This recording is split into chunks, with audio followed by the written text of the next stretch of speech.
breve, vou fazer obviamente, breve, não mais que breve, editorial, e tratando dessa viagem, o assunto da semana. E nós vamos começar por aí.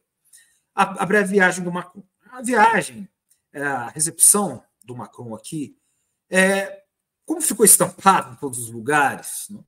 Fica claro, foi um sucesso retumbante. Né? Um sucesso retumbante para o Brasil, para a França, de certa maneira, para as relações América Latina e Europa, né?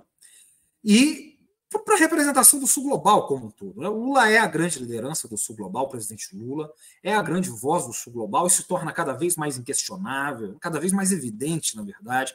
É claro, nessas alturas do segundo decênio do século XXI, é claro como o sol do meio-dia, como o presidente Lula é a grande liderança do Sul Global. Como ele antevê os movimentos.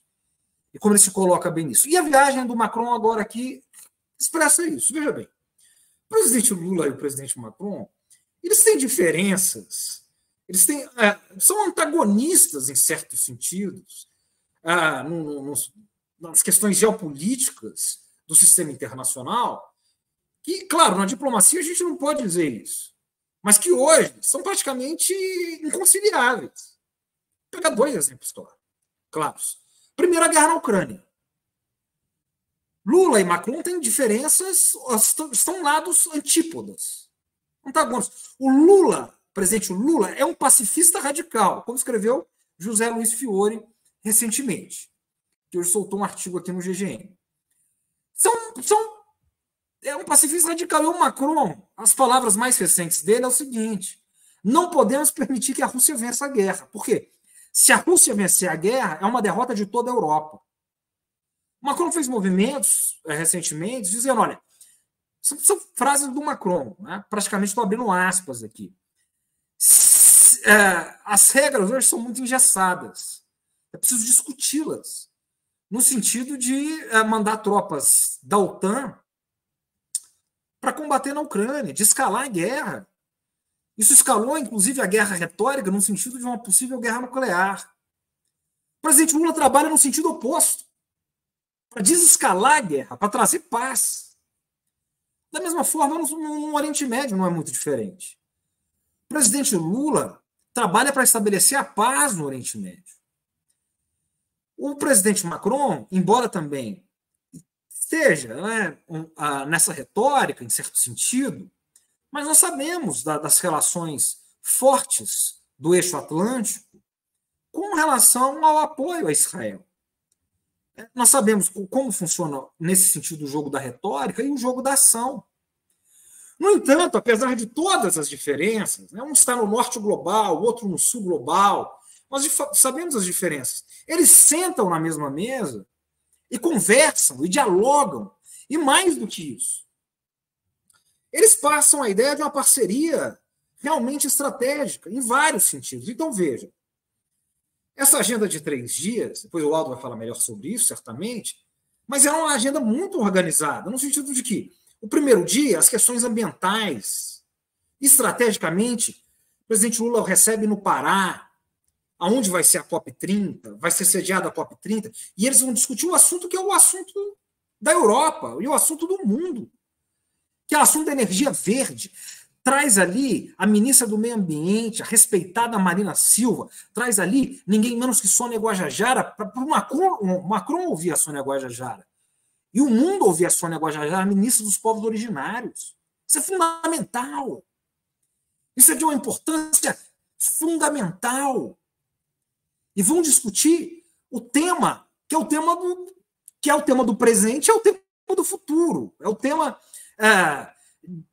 até 2050 que tem que ser discutido. E num segundo momento, no segundo dia, o que eles vão discutir? Eles vão discutir a agenda militar. Hard power.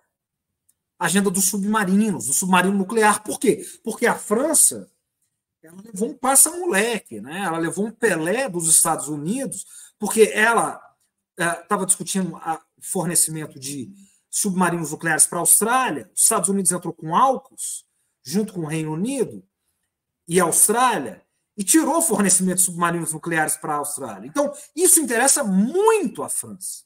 Isso tem a dizer também com os interesses militares do Brasil e um mínimo de soberania militar e de segurança. E no terceiro dia, eles vão para Brasília. Eles vão para Brasília e vão discutir o quê? Geopolítica. Eles vão discutir, e eu fecho aqui, o lugar de interesse no Brasil, na geopolítica, de governança global, o lugar do Brasil como um membro permanente no Conselho de Segurança. Um apoio da França ao Brasil, que não vem há muito tempo. Uma declaração de apoio ao Brasil no Conselho de Segurança das Nações Unidas e vem discutir a nova governança global.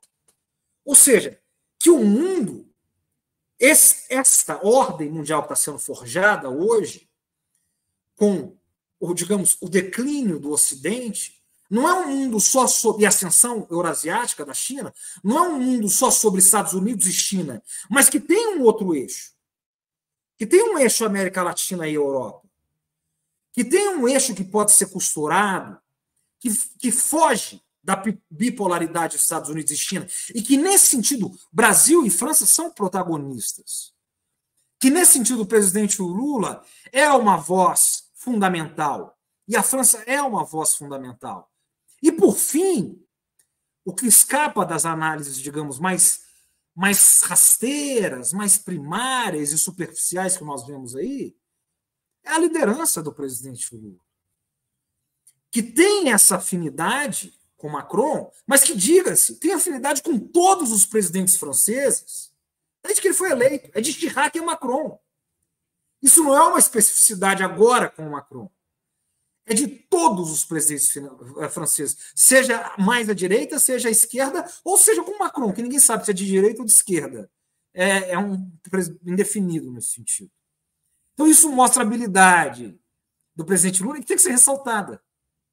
E que muitas vezes não é, digamos, nas discussões mais vulgares.